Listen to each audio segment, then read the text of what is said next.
গৌতম বুদ্ধের অনেক গল্প রয়েছে, তার মধ্যে একটি গল্প হল কষ্ট থেকে মুক্তি পাওয়া। আমাদের সবার জীবনেই কম বেশি কষ্ট আছে। আমরা সবাই কষ্ট থেকে মুক্তি পেতে চাই, কিন্তু আমরা জানি না কষ্ট থেকে কিভাবে মুক্তি পাব। আজকে গৌতম বুদ্ধের পুরো গল্পটা শুনুন, তাহলে আপনিও আপনার জীবনের কষ্টের বোঝা থেকে হালকা অনুভব করবেন। তাহলে চলুন গল্পটা শুনি। একদিন গৌতম বুদ্ধের কাছে এসে এক শিষ্য জিজ্ঞাসা করলেন, গুরুদেব, আমার জীবনে এত কষ্ট কেন? এই কষ্ট থেকে আমি মুক্তি পেতে চাই।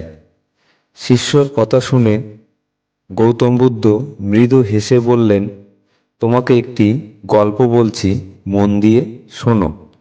মনে করো একজন ব্যক্তি কাজ থেকে হেঁটে বাড়ি ফিরছিলেন। ঠিক সেই সময় একটি বিষাক্ত তীর এসে তার শরীরে আঘাত করে। এখন তুমি ভেবে বলো, সবার আগে ওই ব্যক্তির কি করা উচিত? তখন শিষ্য বললেন, প্রথমে তীরটি শরীর থেকে বের করে ক্ষতস্থানের চিকিৎসা করতে হবে। গৌতম বুদ্ধ শিষ্যকে জিজ্ঞাসা করলেন, তাহলে এখন তুমি কি বলবে যে ওই ব্যক্তি এই নিয়ে প্রথম চিন্তা করবেন? কে এই তীর ছুড়ল? তীরটি কোন গাছের কাঠ দিয়ে তৈরি?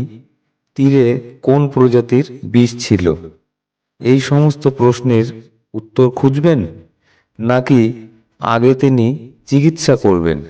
তখন শিষ্য বললেন, না, সবার আগে তাকে নিজেকে বাঁচানোর জন্য তীরটি বের করে সঠিক চিকিৎসা করতে হবে।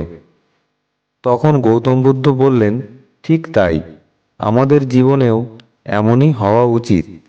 কিন্তু আমরা অনেক সময় সেটা ভুলে গিয়ে প্রয়োজন নেই এমন প্রশ্ন, দুশ্চিন্তা বা অতীতে ফেলে আসা কোনো ভুল নিয়ে ব্যস্ত থাকি।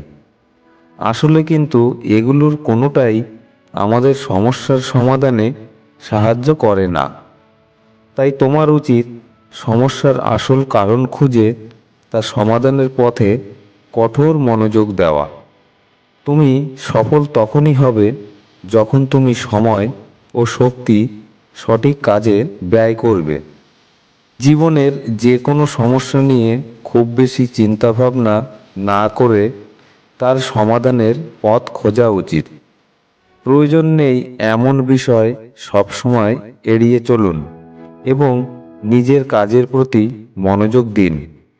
সময় খুবই মূল্যবান, তাই অকারণে সময়কে নষ্ট করা উচিত নয়। সময়কে সঠিকভাবে কাজে লাগিয়ে নিজের লক্ষ্য পূরণ করার চেষ্টা করতে হবে। এই গল্প থেকে আমরা শিখতে পারি, সফল হতে হলে সমস্যার গভীরে না গিয়ে সমস্যার সমাধান করা যায় সেই পথ খোঁজা উচিত এবং সঠিক সময়ে সঠিক কাজে মনোযোগ দেওয়া খুবই জরুরি।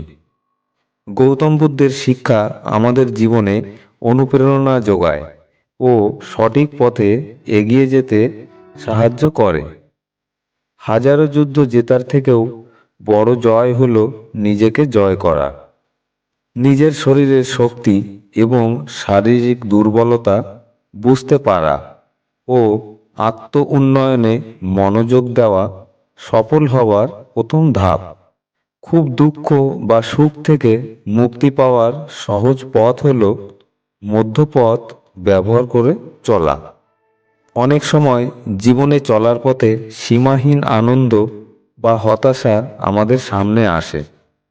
তখন সেগুলো এড়িয়ে জীবনের ভারসাম্য বজায় রেখে চলাই হলো সফলতার মূল চাবিকাঠি।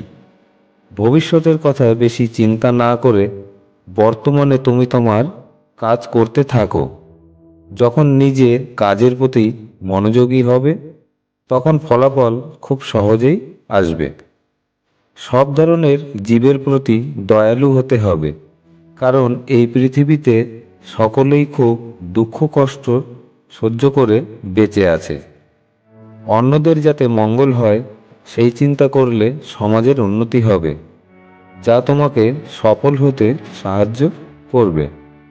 ধৈর্য হলো আমাদের সফল হওয়ার সবথেকে গুরুত্বপূর্ণ গুণ।